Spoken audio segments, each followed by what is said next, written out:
Today, Senate resumed plenary after their 10 weeks break. Also, Senator Natasha resumed with Senate because her 6 weeks suspension has elapsed.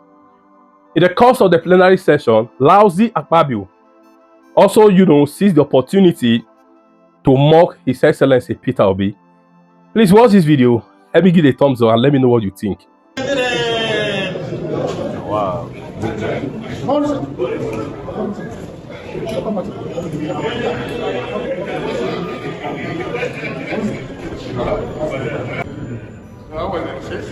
Very well.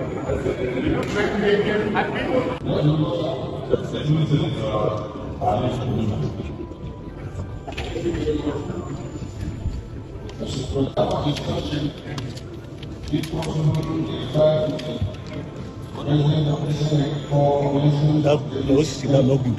Like.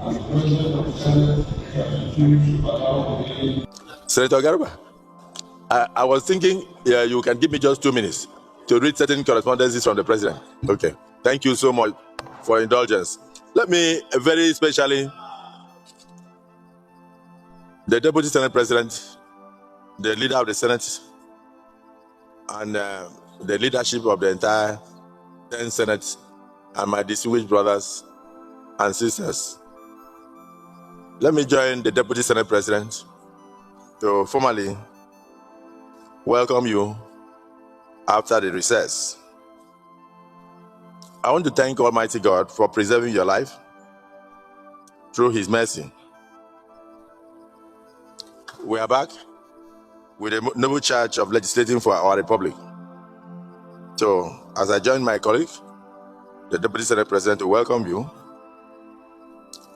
I want to say that this return should bring about renewed bond and should reflect the very grave responsibilities that attend the high office of being a senator of the Federal Republic of Nigeria. Before all else, let us extend our warm congratulations to the President and the Commander-in-Chief and to all Nigerians on the celebration of the nation's independence anniversary.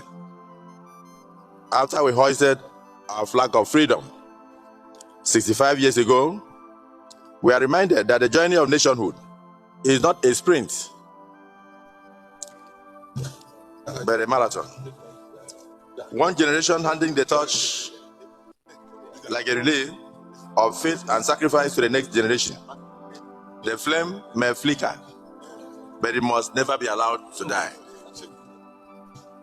May the labors of our heroes past continue to inspire us to build a nation that is free, just, and prosperous. Our country has walked through both shadow and sunshine while we were away. Many families have grieved for losing their loved ones, one of which was a very cruel boat tragedy that happened on the River Niger in Kogi State, and in the bloody outrage at the mosque in Katsina State. We mourn also the 12 forest guards that were slain in Okeodo in Kwara State, cut down while protecting our environment, martyrs of our service who remind us that insecurity knows no boundaries and knows no religion.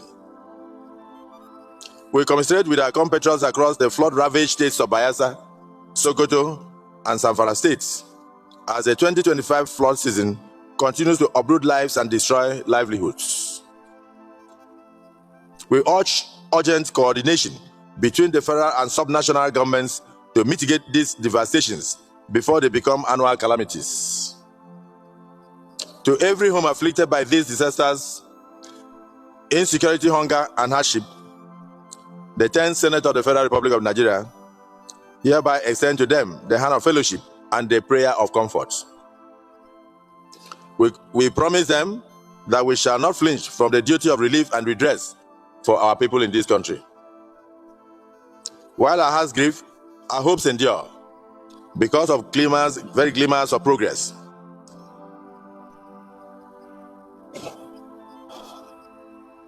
Nigeria's oil production has climbed towards 1.8 million barrels per day. driven by reforms and renewed investor confidence. Our subnational governments are taking from the Federation account billions that can now assist them. I can confidently say that through the engineering of President Bola Ahmed Tinubu and his team, no state government today is borrowing money to pay salary. So for this, we say kudos to the administration.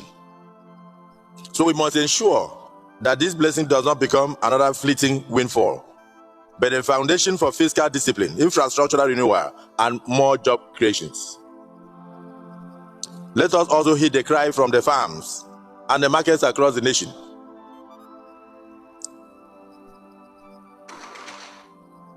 Over 33 million Nigerians face acute food insecurity,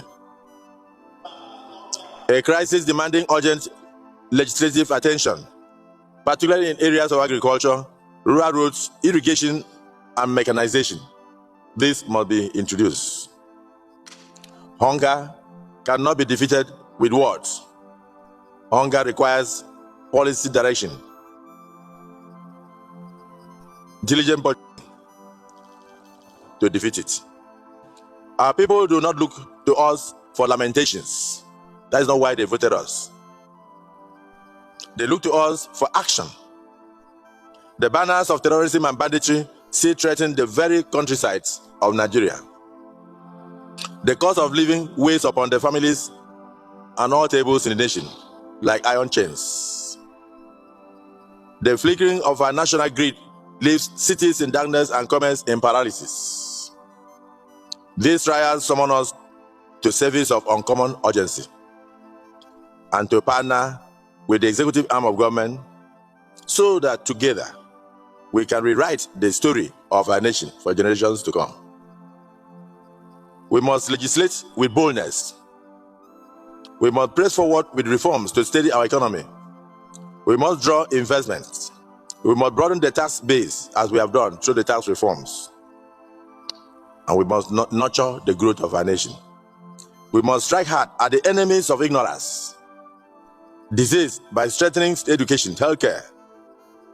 We must do everything to counsel the misconceptions outside the shores of this country, because Nigeria is greater and Nigeria is more united than they are trying to make the world to believe. We must give the youths of Nigeria not only hope, but opportunities. We must revisit the constitutional amendment, the alterations, to make our federation stronger, our governance more efficient, and our democracy much more inclusive. Above all, we must wield our power of oversight with vigilance so that the people's money is spent for the people's good.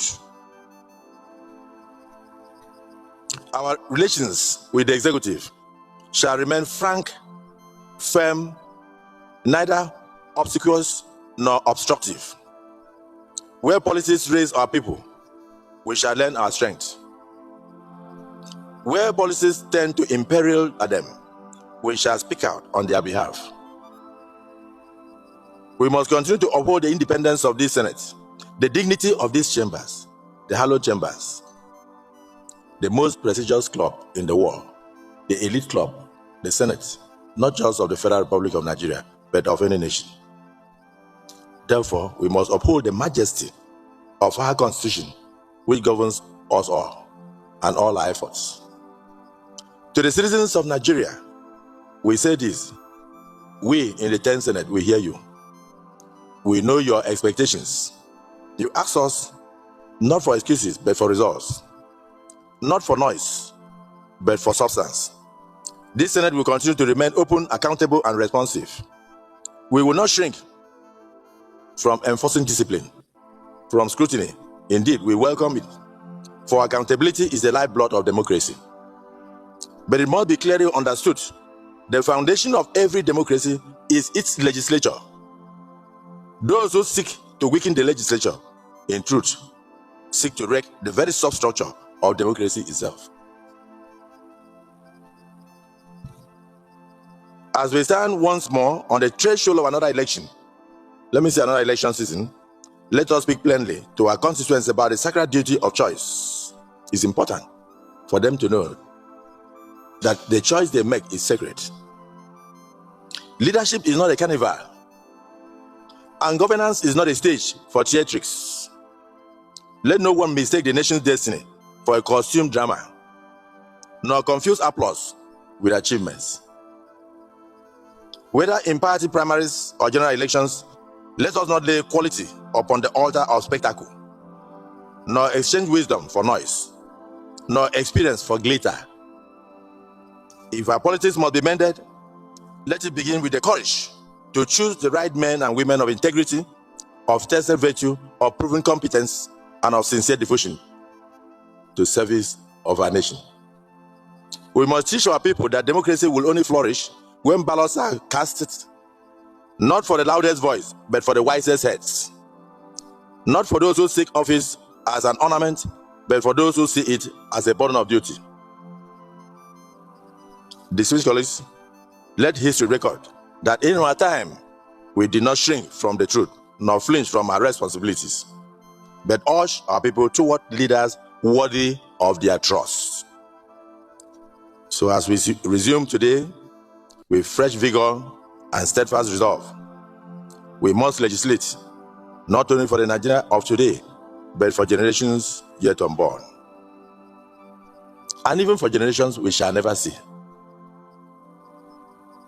Let this Senate be remembered as an instrument of national transformation and a citadel of democracy that brought about hope for our nation.